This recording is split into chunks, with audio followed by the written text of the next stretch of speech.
Ante todo quiero agradecer a los organizadores, bueno, al departamento, a los organizadores de este homenaje científico a nuestro querido y llorado Fernando por varias razones. En primer lugar, porque yo estaba muy vinculado con Fernando desde que era estudiante, me eligió a mí como director de tesis.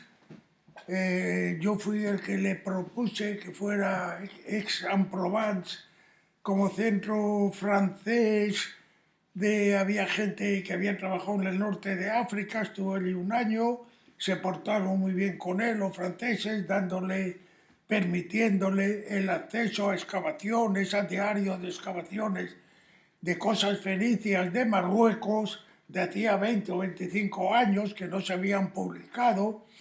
Dejó allí muy buen sabor de boca como investigador, como un hombre cariñoso, como un hombre muy serio y muy vinculado con los franceses, y me consta, ya digo, que dejó allí un gran prestigio y le querían muchísimo. Su muerte, no quiero decir que nos ha dejado a todos por lo inesperado, porque estaba en lo mejor de su vida, porque había demostrado con una serie de publicaciones su tesis doctoral, que se publicó el libro que hizo interpretando Pozo Moro, una serie de trabajos que son de una importancia excepcional, sus excavaciones en Mogador, etcétera. Estaba en lo mejor de la vida y en un momento de la noche a la mañana y sin tener ninguna enfermedad que se podía esperar un desenlace desastroso, se nos fue. Yo voy a hablar de una cosa, como soy el más viejo de la tribu, o sea, de los que se dedican a historia antigua, prehistoria, arqueología, numismática antigua, me he quedado yo ahora el más antiguo, aunque quizás sea Pellicer el que me saque algunos meses, catedrático, como saben, de la Universidad de Sevilla, o quizás sea un poco más joven. Yo voy a hablar ahora de un tema que creo que le puede interesar a ustedes, que es más bien recordarles a ustedes cuál es la prehistoria de nuestros estudios de la cultura fenicia y cartaginesa, pero vamos, fundamentalmente fenicia, en la península ibérica. Como saben ustedes, los estudios sobre el fenicio remontan, o consideramos todos como patrono, como fundador, el viaje aquel que hizo a finales del siglo XIX Renan a Libia, a Palestina, y que publicó un libro sobre lo que él había visto sobre los fenicios en el itinerario, en el viaje que él hizo. A Renan es el que todo el mundo lo consideramos como nuestro fundador. En la península ibérica, los estudios de fenicios son relativamente muy recientes. Es verdad que había habido pues, las excavaciones de Ibiza, de Mayá y de otros autores, otros colegas. Quintero había hecho algunas cosillas en Cádiz con cosas peregrinas, como que andaba buscando estelas y resulta que las estelas estaban en el jardín de su casa, por lo menos había una, y andaba buscando estelas y no las encontraba por ningún sitio. Se conocía, por supuesto, los estudios de Bonsor sobre Carmona, que dio fama a la importancia de la península ibérica porque los publicó en Francia, en París, en las revistas de arqueología y en francés. Por otra parte, Bonsor dio a conocer, aparte de sus estudios en Carmona, era un inglés, vino aquí, se casó con una andaluza, después se le murió, yo conocí a la segunda esposa, que me enseñó muy bien toda la casa, todo el material que tenía Bonsor, y los estudios de Fenicio, sobre Fenicio, sobre la cultura fenicia se hicieron famosos, o por lo menos empezaron a sonar por los marfiles de Carmona que él vendió parte de ellos, como saben ustedes, a la Spanish Society de Nueva York. Bueno, en plena guerra civil, mi maestro García y Bellido, la universidad se cerró y él, pues claro, se quedó a vivir en Madrid y como se aburría en cierta manera, pues se le ocurrió hacer un libro, Fenicios y Cartagineses. En el año, esto era en el año 1942. Hizo este libro en Madrid, que después se publicó casi 10 años después en el Consejo. Y después se volvió a publicar con algunos añadidos más en la España protohistórica de la monumental Historia de España de Espasa Calpe. Esto es el primer estudio que se hizo, que apareció en España, sobre fenicios y cartagineses en la península ibérica. En realidad entonces, pues gente que se dedicara a fenicios, pues yo iba a decir que no había nadie. Estaba en Quintero, que después también hizo alguna cosa en el Marruecos español, pero nada, eran, iba a decir, cuatro gatos, el grupo de Ibiza, ¿verdad? El Museo de Cádiz, pero nada, no había excavaciones. En Cádiz se conocía la necrópolis que estaba en superficie, con nichos de época siglo III o IV que se fechaba antes de Cristo, pero había muy poco material que se vinculara en la península ibérica, salvo lo de Carmona, de Bonsor, a los fenicios. Bellido, en su libro de Fenicios y Cartagineses en Occidente, del año, ya he dicho, 42 y después publicado dos veces, daba algún material, pero muy poco. Cayó en la cuenta, aparte de lo que decía Bonsor, de la necrópolis de la necrópolis de Ibiza, la necrópolis de los nichos de Cádiz, que el tesoro de la Liseda, que se había descubierto hacia el año 20, pues los anillos podían ser o eran de origen fenicio y los metió allí como material fenicio. Había algún material, por ejemplo, el llamado sacerdote de Cádiz, que lo vinculó con el mundo fenicio sin tener así muchas razones.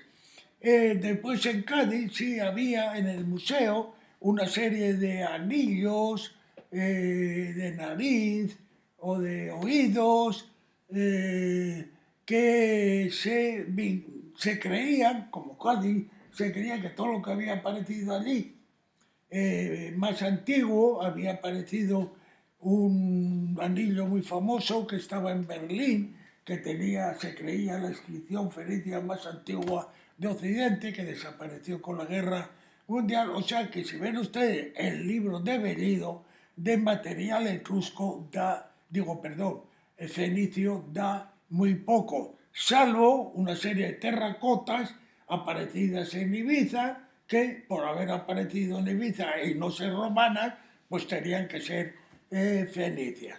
Las fuentes con que contaba Bellido eran muy pocas.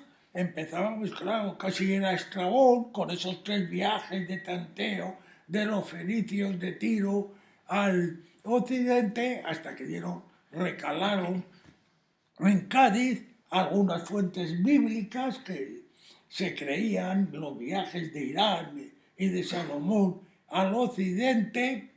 Y para usted de contar, claro que el libro después añadía ya fuentes sobre la época fenicia, como las tropas hispanas para servicio a los cartagineses en las guerras greco-púnicas, etcétera. Los de los cartagineses en España pues tenían muchas más fuentes y el libro era más de cartagineses que de fenicios.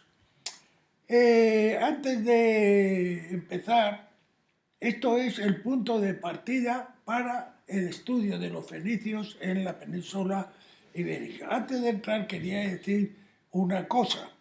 Entonces, claro, quitando Bellido y quitando el grupo de Mañá, el grupo de Ibiza, aquí no había nadie que se dedicara a fenicios.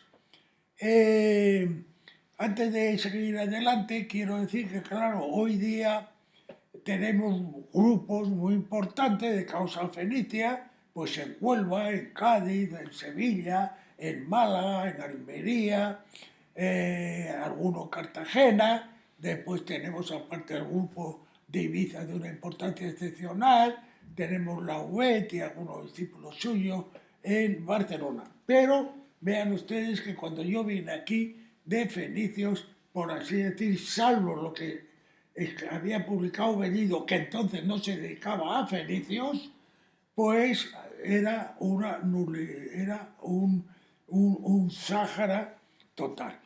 Y Moscati, antes de seguir adelante, podemos decir que los fenicios empiezan con nosotros, en parte con Blanco y conmigo, y en parte con ustedes, que al fin y al cabo, que yo sea de una generación más vieja, pero podemos decir que todos pertenecemos, grosso modo, a la misma generación, yo diría, ¿verdad? Aunque ustedes sean, por así decir, la segunda generación de estudios de fenicio.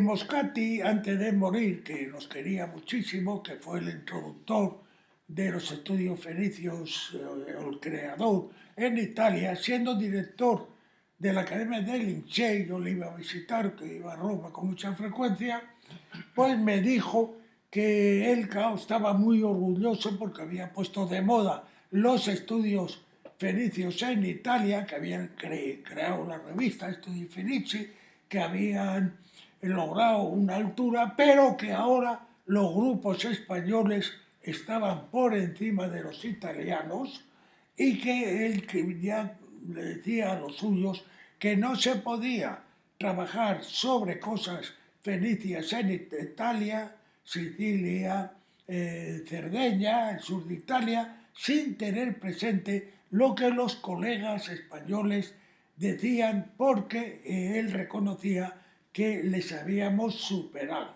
Así me lo dijo 2 o 3 veces y esto me llenó a mí de satisfacción. Bueno, dejando los estudios de Bellido, que es la base, por así decir, más antigua, es de importancia el que Blanco, yo estaba aquí ya de ayudante de mi maestro Santiago Montero, estaba muy vinculado con Bellido, por supuesto con Montero, que me nombró ayudante de clases prácticas. En el año 1952, Blanco publicó una serie, unos jarros piriformes que se conocían, Bellido había dado alguno, se sabía que uno estaba en la Spanish Society, y estos jarros, no sé por qué, Blanco, los estudió y cayó en la cuenta que eran fenicios, ¿verdad? Porque en la forma piriforme aparecía en Cartago y aparecía en cerámica en Chipre. Y entonces tuvo que decir, vamos, se le ocurrió la cosa perogrullesca de que los jarros eran fenicios. No sabíamos dónde habían aparecido, algunos muy hacia el interior, hasta Coca, que es un dato muy interesante por lo que vamos a decir después, y este cayó en la cuenta de 2 cosas, que eran fenicios estos jarros, y así lo dijo, y que estaban hechos en España, ¿verdad? Una idea que a nadie se le había ocurrido, ni a Bellido, ni nada, que estos jarros, ni que fueran fenicios, aunque él había metido algunos en su libro de fenicios, pero sin base, no sabía por qué lo habían metido, porque habían aparecido en el sur, ¿verdad? Bellido aceptó esta teoría y yo me acuerdo que me encontré con Santa Olaya, que conocía muy bien todo el material hispano, y, y me dijo, yo no entiendo ese patriotismo de vosotros, de Blanco y mí, de hacer estos jarros fenicios, que sean fenicios, sí, por la cerámica, el jarro de un piriforme de cerámica, Cartago y Chipre, pero que estén hechos en España. Bueno, Blanco cayó en la cuenta en el año 52 de que estos jarros tenían una palmeta en el asa, en la parte inferior, y que esta palmeta era interesantísima porque había que buscar dónde había esta palmeta y cayó en la cuenta que esta palmeta o estaba en Etruria, rara vez, pero algunas veces, clarísimamente, y que estos jarros también había en Etruria, en la tumba Regolini Galassi.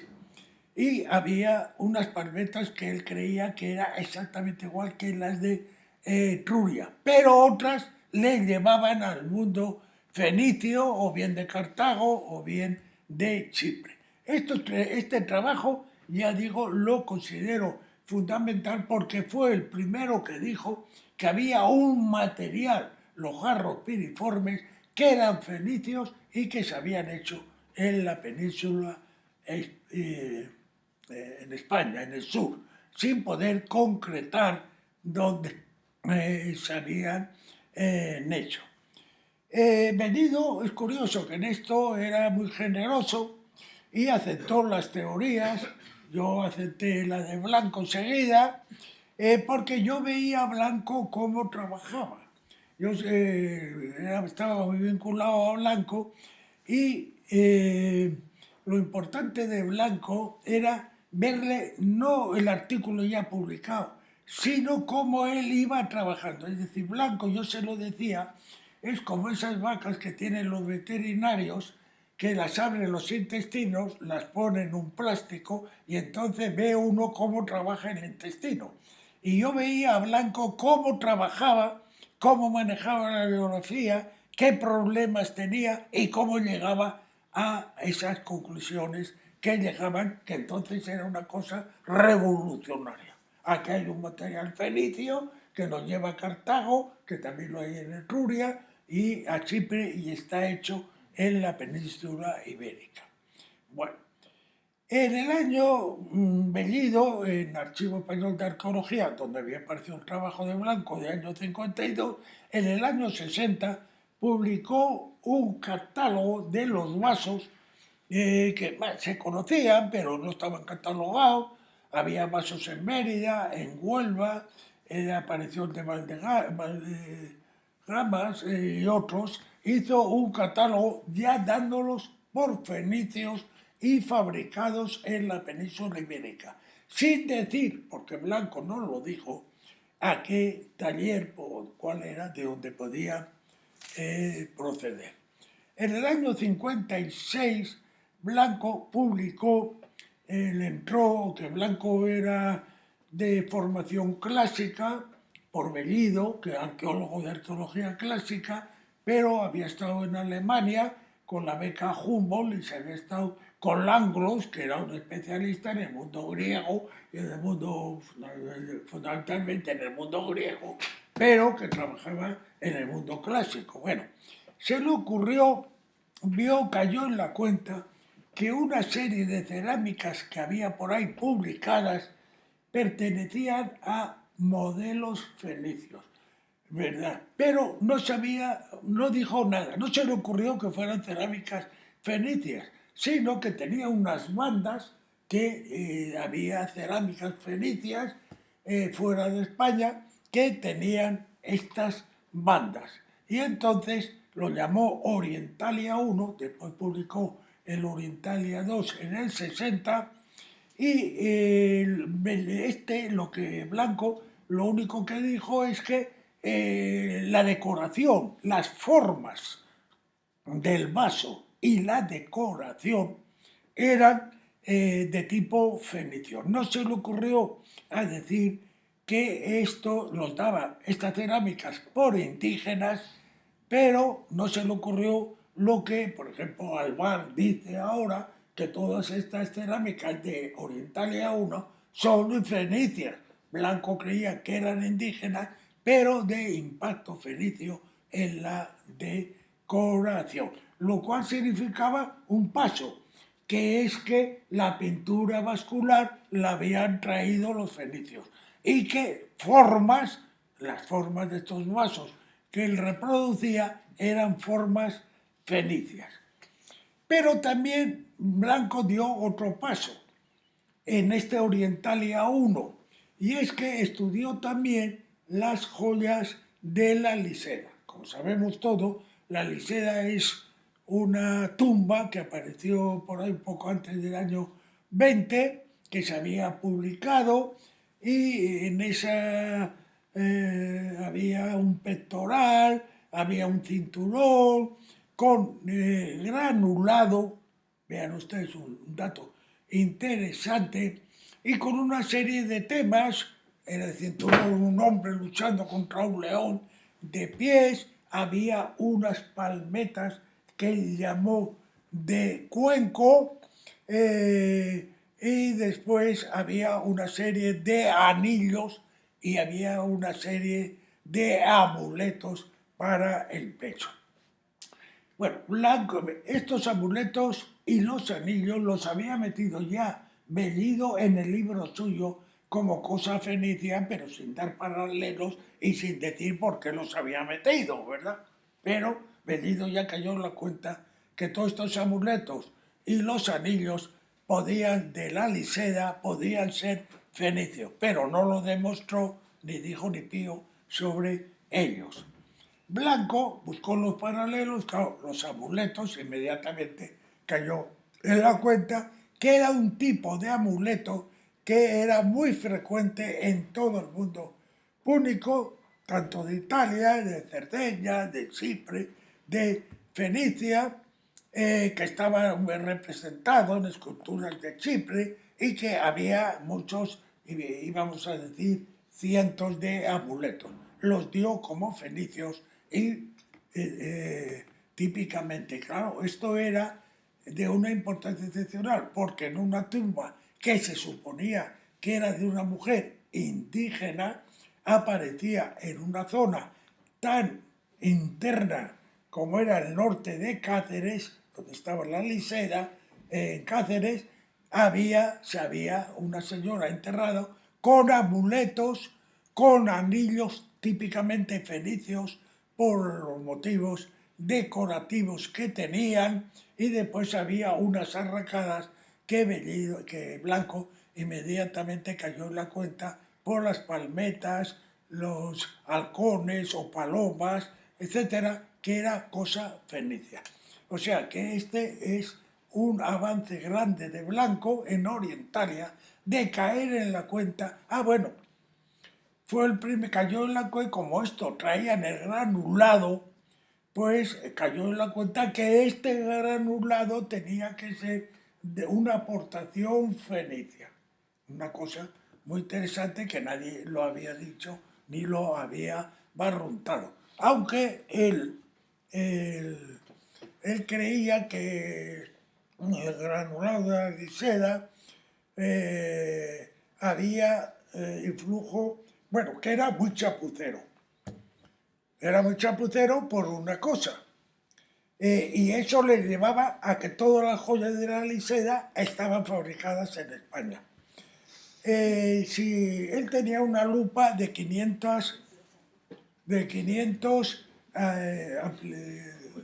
ampliaciones, y con la lupa se veía que los gránulos no eran todos iguales, unos eran más grandes, otros eran más chicos, y después estaban pegados con el fondo, pegados con el fondo, con un solvente que parecía plata. Eso no lo hace nunca, eso es una chapucería. El que los granos sean diferentes unos de otros. Y en segundo lugar, que estén pegados con una especie de plata, que no será plata, pero bueno, lo que fuera, y que unas veces era más grande, otra más chico. Eso nunca lo hace un etrusco ni lo hace un griego. Eso le llevó a que estos material era fenicio por los temas y que estaba fabricado en la península ibérica. Después creímos defender bueno, eh, yo caí en la cuenta que, por ejemplo, había piezas que se daban por gnósticas, que no eran gnósticas, era una diosa con flores de loto y un gran círculo astral colocado encima el vientre, ¿verdad? Pero apareció que esto eran los bronces del Berrueco, que se habían dado, Villada los dio como bronces gnósticos, su historia de la Iglesia de España, pero apareció uno partido en Cádiz. Entonces deducimos, Blanco y yo, que la zona de fabricar los jarros, de fabricar la liseda y de fabricar todos estos bronces que se creían gnósticos, estaba en Cádiz, puesto que en Cádiz habíamos encontrado una figura igual que la del Berrueco. Pero en el Berrueco apareció otra cosa. Entonces, claro, caímos en la cuenta que la penetración fenicia era mucho más profunda en la península ibérica, porque antes lo hacíamos del Guadalquivir para abajo. Sabíamos que algunos jarros habían aparecido en Mérida, había el de coca, ¿verdad? Pero esto no nos llevaba a nada, ¿verdad? Pero, claro, la lisera teníamos un material que, aunque procedía de Cádiz, estaba muy en el interior. Pero había más.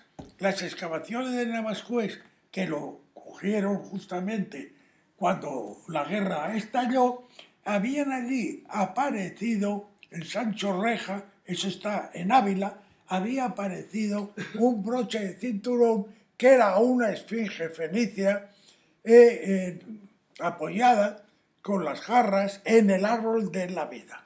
Entonces, claro, nos confirmaba que la penetración fenicia tenía que ir mucho más al interior que lo que se había barruntado. Después excavaciones como la de Moreno Arrastio en el Tajo han confirmado pues que la penetración fenicia fue mucho más profunda y la tesis de Almagro sobre el periodo orientalizante en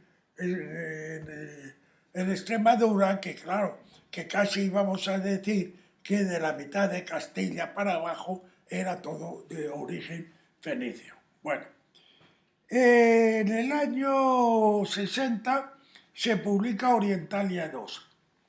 Esto era muy interesante porque Bonsor había dado los marfiles como fenicios. Unos se habían vendido a la Spanish Society y otros los tenía la viuda, unos cuantos yo los había visto, y yo no sé si en Sevilla también había alguno, etc. Estudió todos los marfiles y dándolos por fenicios y llegó a hacer tres grupos. Uno, el primer grupo a partir del 700, 600, 650, que era de gente que venía del Oriente, ¿verdad? Esto planteaba un problema muy grave, que a Blanco y a mí nos quitaba el sueño, ¿sabes? Yo muchas noches comía en casa de Blanco y estábamos discutiendo hasta la 1 o las 2 de la madrugada, que yo me iba al Guadalupe, el colegio donde dormíamos. Y la mujer estaba toda, su esposa, que sois unos majaderos, que no me hacéis caso, no vos dirigís la palabra, os pasáis la cena discutiendo, y después discutiendo, no me hacéis caso ni a mí ni a los hijos, ni nada. Bueno, eso me acuerdo que una de las discusiones que tuvimos fue el último día de año, ¿verdad? Que ellos me invitaron a Blanco a cenar y estuvimos hasta las 2 o 3 de la madrugada el último día de año hablando y su esposa Pilar y los hijos se fueron a la cama y nos dejaron y cabreados porque la noche de año pues ni nos habíamos hecho caso y antes de la cena, durante la cena y después de la cena estábamos discutiendo de las cosas más raras de fenicios y ahí que si tenía el ala para arriba, que si tenía el ala para abajo, que si el pico era así y aparecía en Chipre y cosas así. Bueno, hizo el estudio este. Blanco hacía el primer grupo, 700, 600, 650, de gente procedente del Oriente. Pero había un problema muy claro, que es que el marfil de Carmona no era de bulto, ¿verdad? Como no era en relieve las figuras, como había de esperar si los talleres primeros venían de el Oriente. Entonces ya había fenicios que se habían asentado en Carmona, y que habían formado un taller en una ciudad que creíamos que era indígena, con un asentamiento de fenicios artesanos, pero que no traían una técnica como hecha con un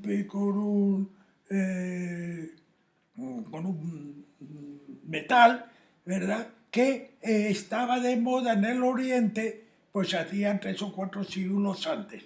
Este tema, que es un tema que está candente y que nadie, todo el mundo se ha callado la boca. Después vino Ubed, que publicó los mismos marfiles años después en Valladolid, en la revista de Boletín de Valladolid, dando una cronología más o menos parecida, pero cambiándolos, y etcétera. O sea, pero esto fue muy importante, ¿verdad? En el año 67, bueno, antes hay que decir una cosa. En el año 59, Blanco, estoy siguiendo un poco el orden cronológico y que vean ustedes cómo se nos iban ocurriendo ideas en función del mundo fenicio. Se había publicado Kukan y Blanco. Kukan era un hispanista de Bonn, que muy vinculado con nosotros, que se pasaba aquí todos los años, publicó cosas, conocía muy bien el mundo clásico, arcaico, el mundo fenicio, publicó cosas muy fundamentales que hoy día están medio olvidadas, pero había aparecido en las excavaciones del Carambolo. Dicho sea, en el Carambolo lo único que tiene valor arqueológico es el corte de Maluquer. Lo otro, olvídenlo ustedes porque ustedes no saben cómo excavaba Mata Carriazo, que no excavaba. Eso es triste cosa que yo tenga que decir esto de un señor que conmigo se portó muy bien y me dio toda clase de facilidades. Pero también hay que decirlo, ¿verdad? Sencillamente porque Mato Carriazo era un medievalista. Había publicado la crónica del halconero y cosas de esto. Y de la noche a la mañana, el pobre hombre, sin haber hecho una excavación en su vida y sin dedicarse al mundo antiguo, aunque había, claro, él tenía, porque era de prehistoria antigua y media, tenía que explicar cosas del mundo antiguo, se vio con la excavación de el Carambolo. En el Carambolo, como ustedes saben, apareció una cosa, se creyó un fondo de cabaña donde apareció el tesoro del Carambolo. En el tesoro del Carambolo apareció un collar lleno con unos colgantes que eran los mismos que aparecían en las esculturas de Chipre de mediados del siglo VI. Entonces estos dijeron, pues la cosa más corriente, este colgante de Carambolo es de Chipre. Vamos, en los prototipos. Bueno, publicaron en el año 59 contra la voluntad de Carriazo, porque había una ley de excavaciones, yo no sé si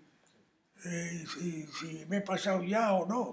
Estoy ya casi llegando al final, pero puedo seguir 10 minutos o así. Bueno, creo que esto les puede interesar porque ven ustedes cómo el mundo al que ustedes han llegado, cómo se fue gestando. Había una ley que decía que si los excavadores en 2 años no publican las memorias de excavaciones, este material lo puede publicar cualquiera. Entonces, Cúcar y Blanco, sin contar con Matacarriazo, cogieron el tesoro de Carambolo y lo publicaron. Cuando el otro puso el grito en el cielo, le dijo, usted no tiene derecho ninguno porque ha pasado unos años y usted no ha publicado esto. El otro, claro, se cayó en la boca. Donde apareció, se cayó en la cuenta que tenía mejores cerámicas que el resto del poblado. Se creyó que era un santuario, ¿verdad?, donde la ofrenda era las cerámicas machacadas contra el suelo y que allí lo que había aparecido pues era unos ornamentos sacerdotales.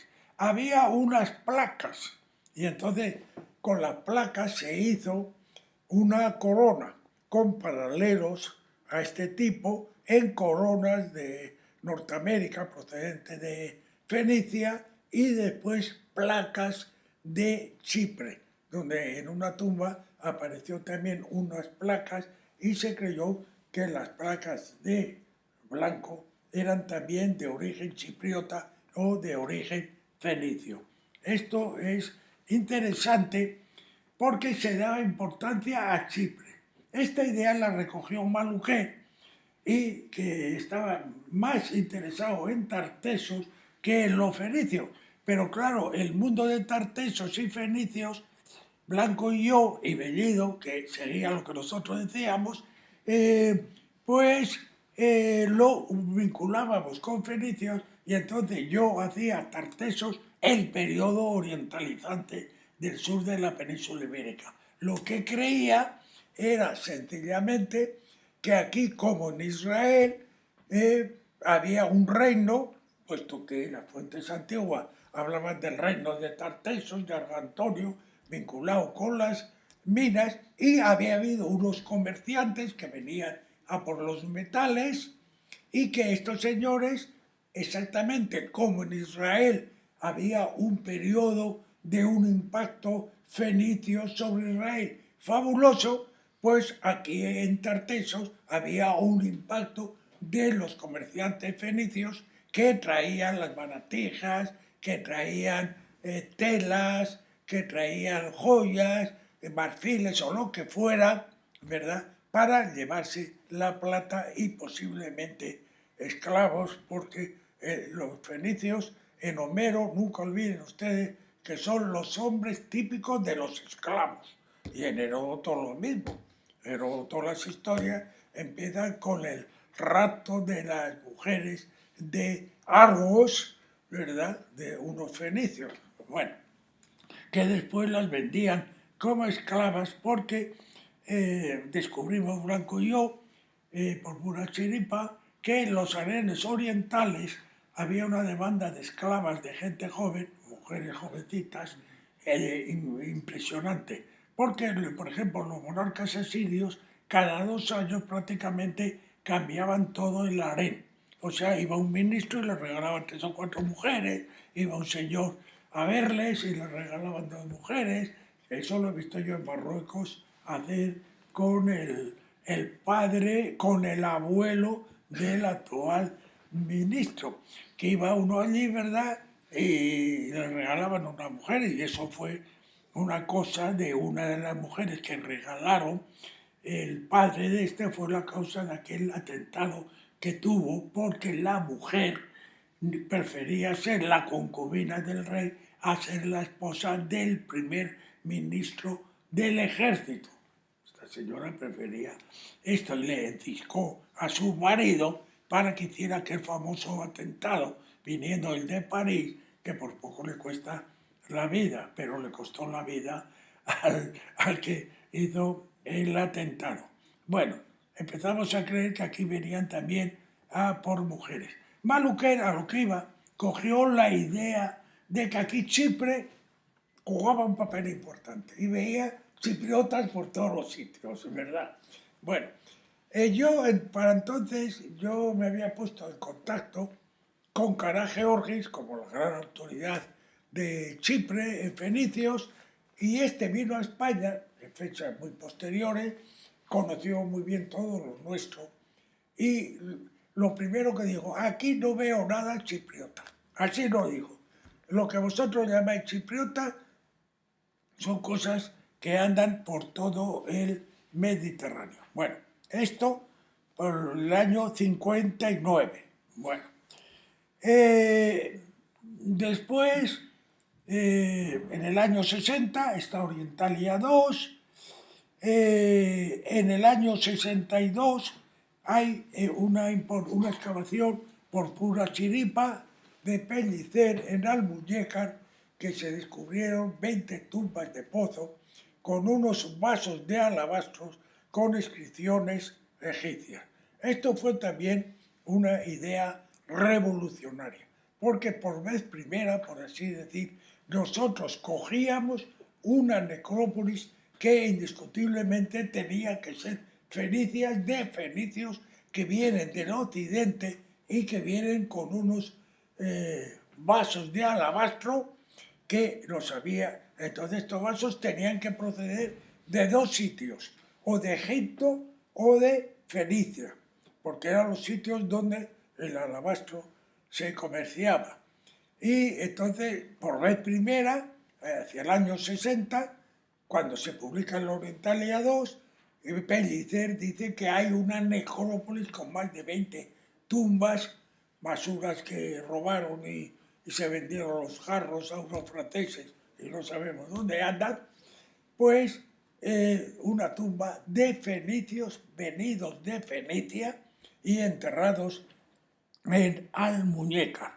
Esto era de una importancia excepcional. Yo ya estoy acabando y tan solo voy a decir dos cositas porque quería dejarlo en el año 70. En el año 67 yo publiqué Fenicios y Tartesos y los orígenes de la colección fenicia en Occidente, que era pues una recogida de todo este material que habíamos ya, todo el mundo éramos tres gatos, porque eso es la verdad, porque éramos Blanco, yo, Pellicer, algo había en el museo de, ¿cómo se llama?, con Pemán el Viejo, en el Museo de Cádiz, y todos éramos íntimos amigos, lo veíamos: oye, ¿tú qué has encontrado? ¿Tú qué tal y tal?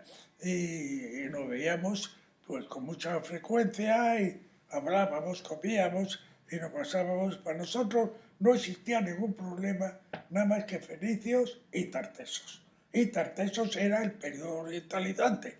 Recuerden ustedes ahora esos dos volúmenes grandes de Celestino sobre la cerámica orientalizante en la península ibérica, en España.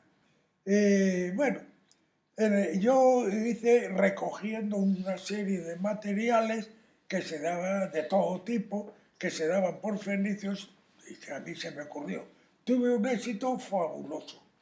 Con el libro se hizo en el año 75 la segunda edición, la tercera estaba preparada, pero se murió el editor. La viuda, que continuó con la editorial, no lo quiso publicar. Yo la demandé a la viuda y la pedí 5 millones por haber perjudicado gravísimamente mi prestigio internacional.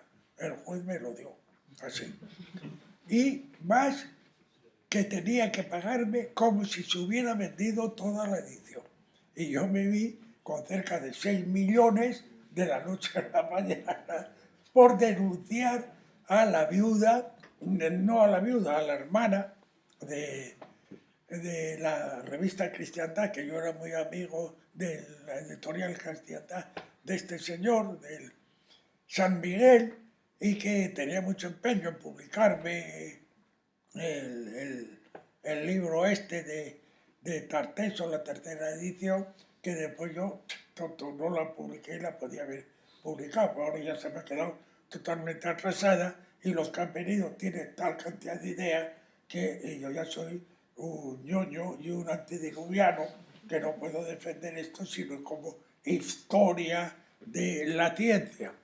Bueno, esto lo quiero decir como el tema ya nosotros nos habíamos hecho de tal manera, como yo tenía, mandaba a la revista Siria, a Studi Finici, lo que publicábamos, hacían pequeñas reseñas o recogían la noticia, ya habíamos cogido bastante fama en en el extranjero entre los especialistas.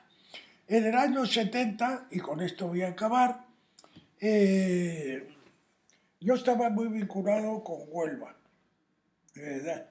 Sencillamente porque yo en principio pensaba dedicarme a fenicios y cartagineses.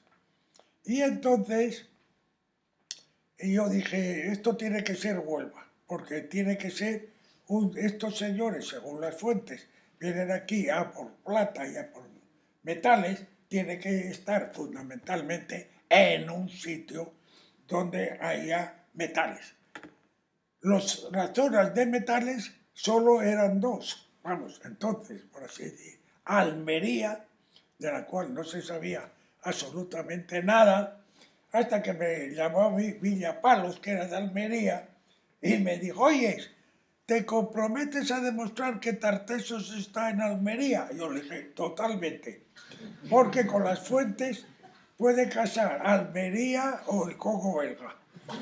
Di un curso que tuvo un éxito fabuloso sobre Tartesos, que hablar de Tartesos era hablar de los fenicios, y se hizo la segunda edición y tuvimos muchísimo éxito. Bueno, y después no sé si se ha hecho otra tercera y vamos, ganamos ahí unas pesetillas aparte de ir pagados. Era en un curso de verano y a partir de entonces, mientras estuvo Villapavos de rector, pues me tocaba a mí un año sí y otro no dar un curso de verano, ¿verdad?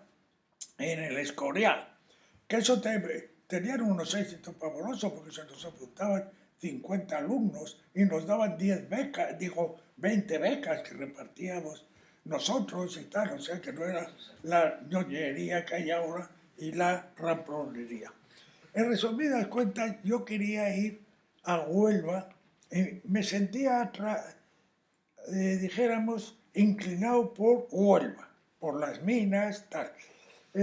Yo conocía entonces ya a Luzón, discípulo de Blanco, y estaba estudiando, su padre era químico de las minas de Río Tinto y me dijo, mira, Huelva es lo clave para Tartesos es Huelva. Él creía que Tartesos era Huelva y por eso porque el único río que podía encajar en lo que dicen las fuentes de color era uno de los ríos de Huelva. Bueno, pero eso me da cuenta, yo fui a Huelva, Luzón se portó muy bien conmigo, conocía muy bien toda la provincia, me recorrí toda la provincia, como él conocía a todo el mundo, bueno, comimos un jamón.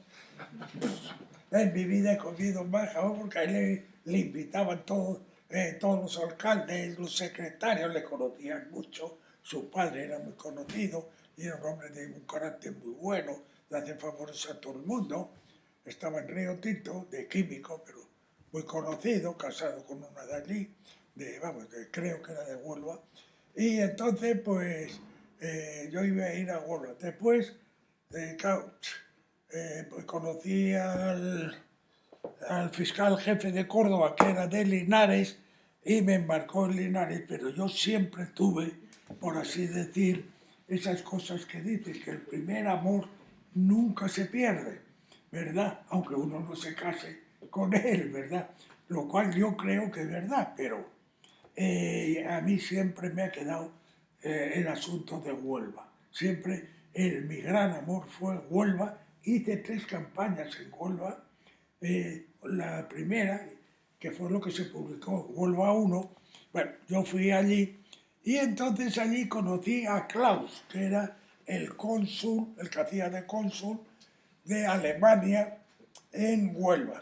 Klaus era un chalao de Tartesos, de los fenicios y tal, y en el cerro, había allí un cerro que lo habían peinado, ¿verdad? Lo habían limpiado el dueño. Y entonces se veían los estratos perfectamente en la peinadura del cerro, como se ven en una librería los estantes de los libros. Y entonces pedimos permiso al dueño para hacer unas catas en el cerro, que nos lo dio. Era un señor dedicado a la construcción de barcos, que me desencañó, me abrió a mí los ojos de que, bueno, de que la vida todo es un comercio, ¿verdad? Y un burdel, para que no vamos a engañar. Así me lo dijo, ¿verdad? Y me dijo, mire usted, no se haga usted ilusiones para que vea usted cómo funcionamos los constructores de barcos. Yo me quedé, vamos, como la niña que se cree que los niños vienen de París o se hacen a besos y descubre que no se hacen a besos, aunque los besos estén en los preparativos. Pues a mí, este señor, nos tenía en su casa, nos invitaba a un marisco fabuloso y tal. Nos deja excavar. Bueno, en la primera excavación, que no fue propiamente excavación, sino fue recoger las cerámicas que había cogido pero que nosotros podíamos reconstruir viendo los estratos. Esta cerámica que tiene Klaus son de este estrato, estas de este otro y tal. Y publicamos Huelva 1. Bueno, descubrimos la cerámica bruñida. Nadie tenía en España idea de cerámica bruñida. Nadie. Tan solo había una alusión de voz en pera a unas cerámicas de una cueva de Cáceres que podían ser bruñidas, pero que no las llamaban bruñidas, y unas cerámicas que había publicado de unos portugueses, Maluquer Céfirus, que él decía, si eso que tenéis vosotros es lo que tienen los portugueses. A mí se me ocurrió una cosa, puesto que no sabemos de estas cerámicas nada, y tenían grafitos en fenicio. Eso sí, hasta ahí sí llegábamos. A mí se me ocurrió, a los de protohistoria y a los que se dedicaban de Fenicia en todo el Mediterráneo, mandarles unas fotos y unos dibujos y decirles, ¿ustedes conocen esto? Y entonces, como ven ustedes, al final pusimos las cartas extracto de las cartas de todos los que nos habían escrito, que todos decían que esa cerámica no existía en las zonas de Chipre, centro de Europa, Inglaterra o tal. Pero vino una chica alemana que estaba en Chicago, que venía de Samaria, que después venía a ver la cosa nuestra, y esta me dijo, de la cerámica que tiene Klaus en su casa, que yo la he visto, hay un cuenco que con la más completa seguridad es de Samaria y del siglo IX. Así me dijo. Ahí me ha puesto el pescuezo. Esto es lo que llaman cerámica de Samaria y este cuenco es con seguridad. Entonces, claro, el problema que se discutía mucho era la fecha de la fundación de Cádiz, porque Cádiz, lo más antiguo, era el anillo aquel con inscripción y una especie de ves que estaba en Berlín, que yo lo reprodujo, venidos, y se perdió en los bombardeos de Berlín porque estaba en una colección particular. Entrevenido era muy partidario de dar una cronología alta de la fundación de Cádiz, y yo como historiador daba mucha creencia, pero claro, no teníamos absolutamente nada en Cádiz que diera una cronología alta, porque lo más alto que había era la fecha lo que se diera al anillo aquel, que se fechaba en el 7º, pero las fuentes hablaban de Vela, de finales del primer milenio, y esto nos confirmaba una fecha anterior. Estoy acabando. Tuvo mucha importancia una reunión que con Delamo hicimos en Huelva. La revista esta de Huelva es de una importancia excepcional para todo lo que sea fenicios, cartagineses no, fenicios y orígenes de la colonización, tartesos y tal. Han hecho ahí una revista que es de una importancia excepcional. Pues Delamo nos reunió y yo venía de Alemania y había oído en Alemania que había habido una reunión con Whittaker, donde Whittaker había dicho sobre el imperialismo de los asirios. Y este había dicho que había habido los asirios habían invadido Fenicia, Israel, como saben ustedes, sabemos todos, y entonces había habido una colonización agrícola en la ría, en Occidente, en el Guadalquivir. Esta era la tesis de Whittaker, que encajaba con lo de Monson, que hablaba de las colonias agrícolas del Guadalquivir, o sea, de la zona de Carbona. Yo lancé esta teoría, no como mía, sino que esto lo había oído porque yo no había leído el trabajo del inglés, sino que como el departamento, oye, mira, esto te puede interesar a ti, que este señor habla de una colonización de fenicios huyendo de los asirios en el sur. De verdad, yo lo dije. Me acuerdo que estaba Niemeyer delante de mí y cuando yo dije esto, por lo poco se cae de la silla, porque es que a nadie, salvo lo de Bonso, se le habría ocurrido. Esta idea después la recogieron o se les ocurrió a ellos, a Carlos Wagner, al Bar, y publicaron aquel trabajo fundamental, que después ha habido otros trabajos, sobre la colonización fenicia, una colonización fenicia en Occidente. En este aspecto, bueno, con esto acabo, el dueño nos dejó excavar y había en la parte, vamos a excavar en la parte alta del Cabezo, donde nosotros habíamos publicado lo de Huelva 1. Había una placa y yo dije, tate, debajo de esta placa está el terreno virgen. Pues me equivoqué. Lo que había era suelo romano. Y le dejé a Diego Ruiz Mata una esquina. Mira, cuando encuentra una muralla. Encuentra una muralla y por el material allí creíamos que era del noveno, pero una muralla perfectísimamente conservada. La primera muralla que había, que podíamos decir que era fenicia o que era tartesos o tal. Bueno, y después la cosa se nos complicó porque al año siguiente yo descubrí que esta muralla, el mismo tipo de construcción, estaba en Meguito. Y entonces, como yo hacía unas excursiones en Semana Santa, dije, pues me voy a Meguito para verla esto. Manera de ir a Meguito sin dar golpe, sin pagar ni una perra chica, organizar una excursión y yo voy gratis y algunos de los míos gratis. Nos fuimos a Meguito. Nos encontramos allí en lo que llaman las caballerizas de Salomón, que ahora no son de Salomón ni son caballerizas. Una muralla, iba con nosotros Valiente, que había visto la muralla de, ¿cómo se llama?, de Huelva, y la vio antes que yo lo viera, vino despavorido.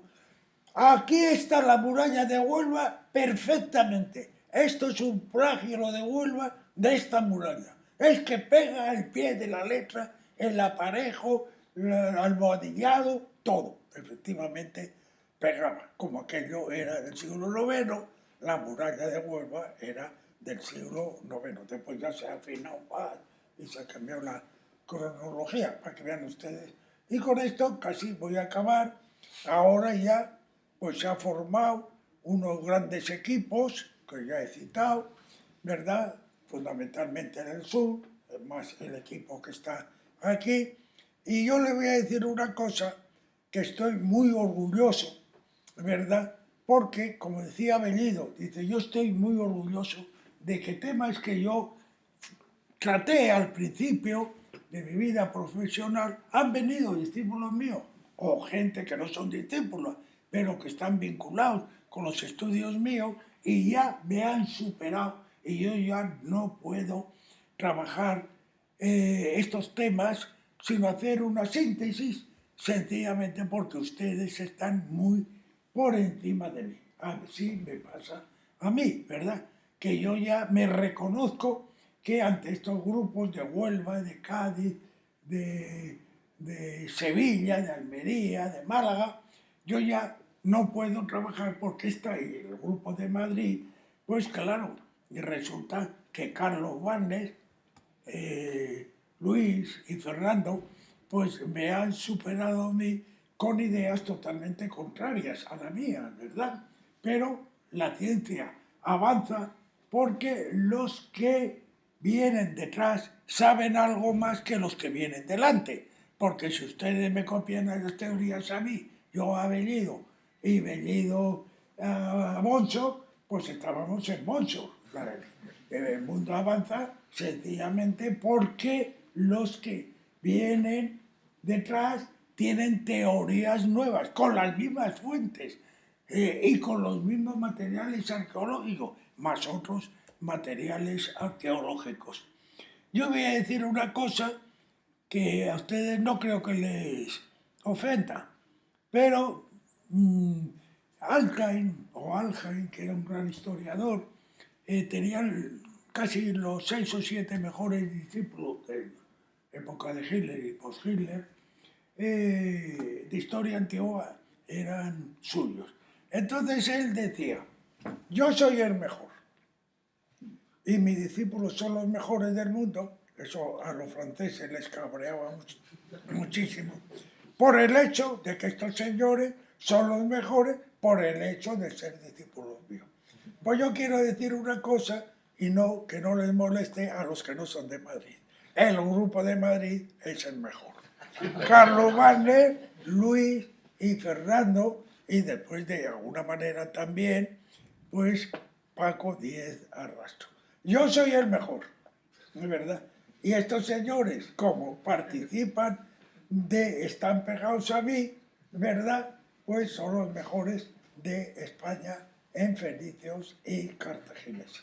Y perdonen ustedes esta butad, o como quieran ustedes llamar, pero yo estoy muy orgulloso de que este tema de fenicios, que yo estoy en los orígenes, por así decir, de la ciencia moderna en España, pues ahora haya equipos en España que trabajan con una perfección, se hayan convertido en equipos internacionales, seamos los equipos mejores de Europa, que es como decir de todo el mundo, y que Moscati a mí me reconoció que hoy día la gente que trabaja en fenicios y cartagineses era mejor que la gente italiana. Y muchísimas gracias por su atención.